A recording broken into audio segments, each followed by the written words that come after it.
Hello dear friends. We live in very confusing times. Where once the battlefield for the future of society was filled with conservative religious ignorance towards science and freedom of expression, we now live in a strange new world of science denial and a preference against freedom of thought and conscience, not from the far right, but from the authoritarian social justice identitarian left. Children are indoctrinated into this postmodern worldview, not of facts, scientific reason, or a desire to learn from those we disagree with, but one of feelings, of power structures, and the dynamics of the oppressor and the oppressed. Those in the identity politics religion do not want an opportunity that is in reach of all, but less for those considered to be in power, often straight white, and particularly men, but now demand an unearned gain for others, based solely on their identification as the marginalized. Up is now down and down has become up. Despite what you might be thinking, these two circles are not equal. I repeat, these two circles are not equal. One is in fact larger than the other. What I need you to do is determine which one that is. So, please raise your hand if you believe the blue circle is larger than the red. All right. Please raise your hand if you believe the red circle is larger than the blue. All right, very good. Now, before I said anything about these two circles, what was your first instinct? Equal, right? Because they look equal. And the reason why they look equal is because, in fact, they are equal. These two circles are identical. Yet I got just about every one of you to raise your hand and say that they're not. So what do we learn? That you can be manipulated like that to believe in something that goes against your natural instincts. Just imagine as a child you're taught that the blue circle is larger than the red. If you say it enough times, you convince yourself that's the truth. If you're told the lie enough times, it becomes part of your reality. And if enough people are taught that lie, that the blue circle is larger than the red, well, now it becomes part of the culture. And if that culture then passes that misinformation along to the next generation, well, now it becomes tradition. Postmodernism is a sham. It is a complete fraud. Disguised as intelligent philosophy used to fuel this great social justice swindle. The postmodernists have hijacked that observation to say that, well, there's no real stability in viewpoint or value. And also that value systems in and of themselves are oppressive and always pit the oppressor against the victim, and so should be dispensed with. Well, that's the fundamental claim of postmodernism. Value systems should be dispensed with because they cause oppressor and oppressed. But the problem with that is that without a value system, you have nothing to live for. There's no value in anything. It eliminates your responsibility if you don't have a value system, so that's a plus. But without up and down, there's no movement up. There's no motive force forward. There's nothing positive to push back against the suffering that's intrinsic in life. And of course, the postmodernists also don't take into account the fact that value hierarchies, or power structures for that matter, can be predicated on competence, not just oppression, competence and ability, and skill and talent and beauty and all sorts of things that seem to be intrinsically worthwhile. And also that there's a multiplicity of value structures within a complicated society like ours. So even if you are oppressed by one standard, which is almost certainly to be the case, you know, because you're too ugly, or you're too fat, or you're too stupid, or you're, you know, or your skin color disadvantages you, or you're estranged sexually, or like there's an indefinite number of ways that you don't measure up, and that society is somehow set against you with a critical eye. But then there's a very large number of games you could play, and just because you're a loser in one of them, or two of them, or 10, doesn't mean you have to be a loser in all. And the postmodernists don't take that into account. They consider the value structure, that's the patriarchy, and it's universally oppressive, and all the victimized people are the same. It's like, no. What the regressive left does not understand is that there are honest measures. These units are based on reality. Things we can all agree on. You cannot have the smartest person in the room without having someone who is less smart.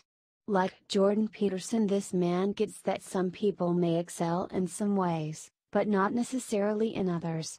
But this is not the complete measure of a person. If you have two people, one person who is, okay, let's use the baseball reference again. You have baseball player A and baseball player B.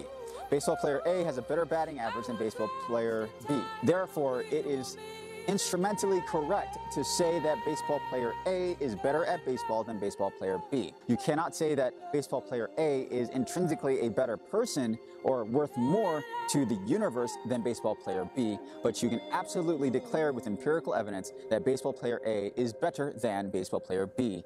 in whatever it is that you're judging, which in this hypothetical example would be baseball. The new religion of social justice and intersectional feminism conflates morals with cultures when it suits them.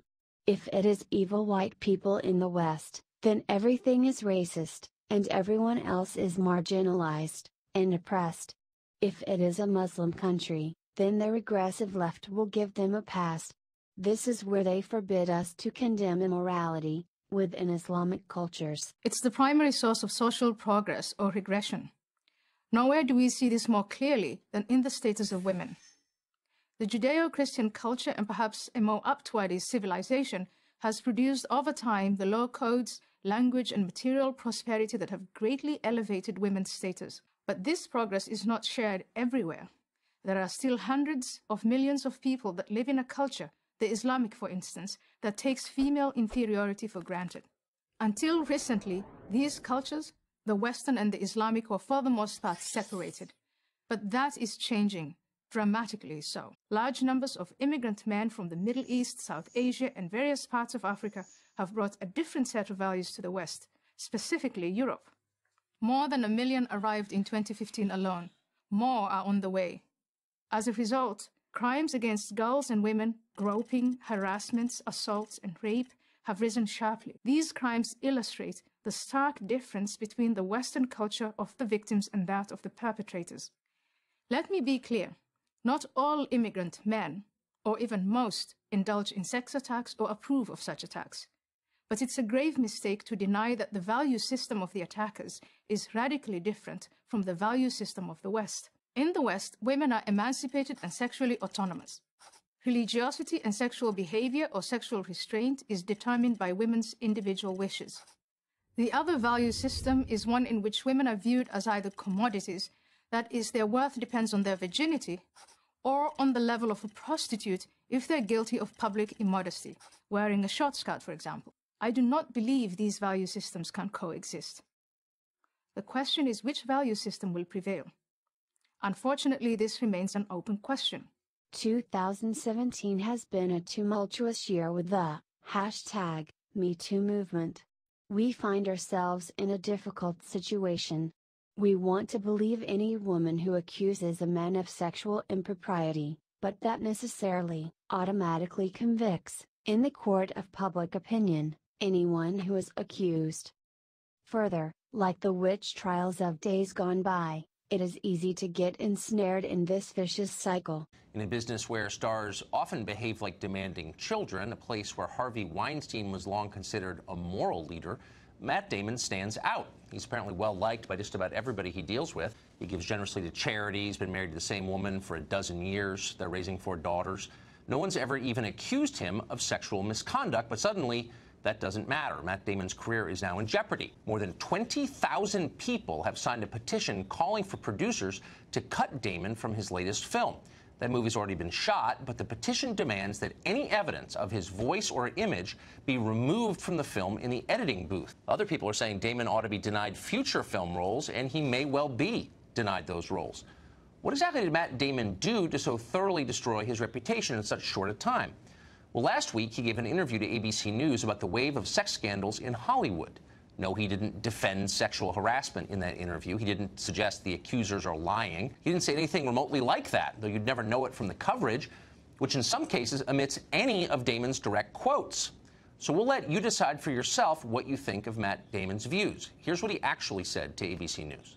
I do believe that there's a spectrum of behavior, right? And we're going to have to figure out, like, what, you know, there's a difference between, you know, patting someone on the butt and rape or child molestation, right? Both of those behaviors need to be confronted and eradicated without question, but they shouldn't be conflated. Damon went on to say this: we live in this culture of outrage and injury, and we're going to have to correct enough to go, wait a minute, none of us came here perfect. We're in this moment, we're at the moment, and I hope it doesn't stay this way. The clearer signal to men and to younger people is deny it, because if you take responsibility for what you did, your life's going to get ruined. All of that behavior needs to be confronted, but there is a continuum. And on this end of the continuum, where you have rape and child molestation or whatever, you know, that's prison. That's criminal behavior, and it needs to be dealt with that way. The other stuff is kind of shameful and gross. I don't know Louis C.K. I've never met him.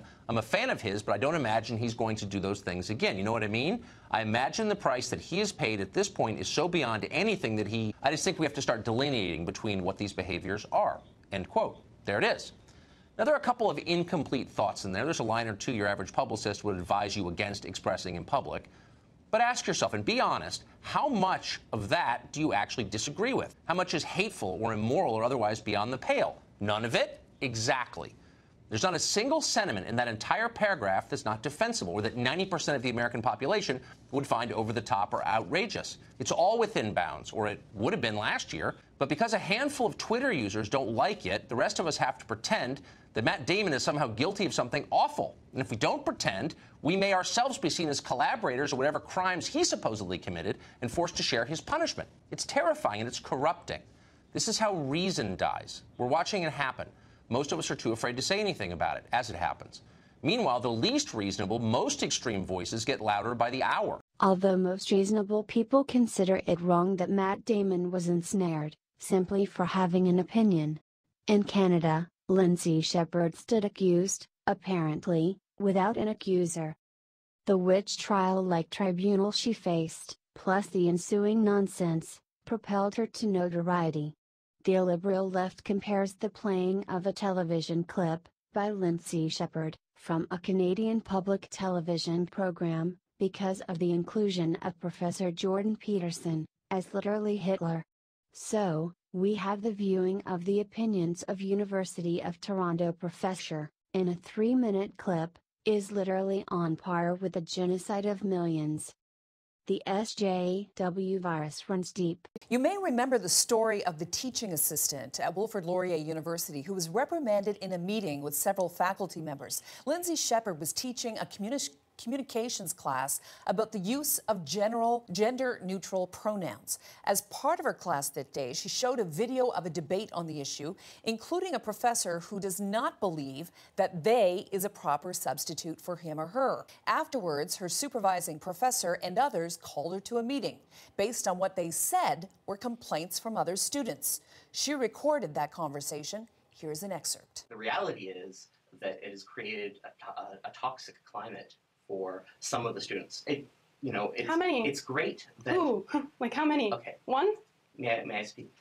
I have no concept of like how many people complained, like what their complaint was. You haven't showed me the complaint. Yes, I understand that this is upsetting, but there's also confidentiality matters. The number of people is confidential? Yes. Okay. It is one or multiple students who've come forward saying that this is something that they were concerned about and that it made them uncomfortable. Okay, that was the conversation with her professor, Dr. Rambukkana. But it turns out there were no complaints. After an independent investigation, Laurier's president, Deborah McClatchy, issued a statement last night saying there were numerous errors in judgment in that meeting and before. Here's what McClatchy said in part. In fact, the meeting should never have happened at all. No formal complaint nor informal concern relative to a Laurier policy was registered about the screening of the video. This was confirmed in the fact-finding report. Looking back for a moment to the red and blue circles at the beginning segment of this video, the sinister art of teaching to students, social justice philosophy for the sake of indoctrination, has become an epidemic in academia. Sort of like a deadly bacteria, so much that it destroys the heart of critical thinking. That is not the fundamental problem on campuses today. That is an epiphenomenon of what I think is the more important problem, which is the incessant cultivation of a victim mentality. And while I applaud Kenyon's statement of principles, which seems admirable, as long as the victim ideology reigns dominant, the faculty can pass as many paeans to freedom of expression, and it's not going to matter. Now, let me give you my vision of the reality of a university today. There has never been a more liberal, compassionate, and open-minded environment in human history. Traits that, for centuries in Western civilization, were the target of stigmatization and imprisonment, and that still can lead to stoning or death in other cultures are actively celebrated on campuses. It's filled with pacific, well-meaning adults who are the least bigoted people in human history and who only wish the best for all of their students. Far from not caring about diversity, there are few faculty searches where the mandate from the dean is not explicit to interview and ideally hire as many females and underrepresented minorities as possible in student admissions. So fervently does the administration and the faculty desire the presence of diversity on campus that they employ in selective colleges very large racial preferences. We can argue about whether that's a good thing or bad thing. I think it is not doing the alleged beneficiaries any good. The students are the most privileged individuals in human history at any college. They have unfettered access to the thing that Faust sold his soul for, knowledge. The Renaissance humanists would have killed for access to this college campus or any other. Every book in human history is available to you. You have scientific laboratories open without constraint. You have magnificent library collections. You have the ability, if you want, to learn languages, to learn history. This is the most privileged position that anyone has ever been in. And to test how valuable it is, there are millions of Chinese students at this very moment who are studying nearly 24 hours a day in order to enter this environment. Now, what I'm sketching out, what I see as the university's reality, is obviously not the dominant narrative today. The dominant narrative on college campuses is that to be a female or to be an underrepresented minority is to be the target of incessant and virtually lethal oppression. During the wave of protests that took college campuses in 2015 in the fall, a group of minority students occupied the provost's office at Brown University and asked to be exempt from traditional academic requirements of showing up in class or doing their exams. Why? Because they said they were fighting to survive. They were fighting for their life at Brown. Now, I posit that that's a delusion. Christina Hoff-Sommers warns us of the looming specter of the new Puritan. In a progressive society, formerly sexually repressed, backwards thinking is due to become the norm. In light of the recent scandals, companies everywhere are updating their harassment policies to bring them in line with 21st century standards of dignity and respect. This is a welcome development, but there are a few worrisome signs. Remember Vice President Pence's rule about never eating alone with a woman? This was mocked as prissy just a few months ago, but now in the aftermath of the scandals, many think this rule, which was intended to protect women from men and men from false accusations, they think this rule has been vindicated. But whatever the intention, these rules take us backwards. And everyone loses, especially women. Young women need the support and mentorship of male supervisors. And in many industries, this means the kind of after-hours collaboration that has always been there for young men. But calls for instituting the Pence rules aren't the only manifestation of a new Puritanism. Christmas parties and happy hours are under a cloud. According to the New York Times, in some workplaces, open bars are being replaced with game zones. Political labor editor Timothy Noah suggests that we could limit sexual harassment by making meetings with anyone behind closed doors a fireable offense. Such suggestions are silly and infantilizing. We need rules to rid us of creeps. We don't need a sex panic. A quick reality check is in order.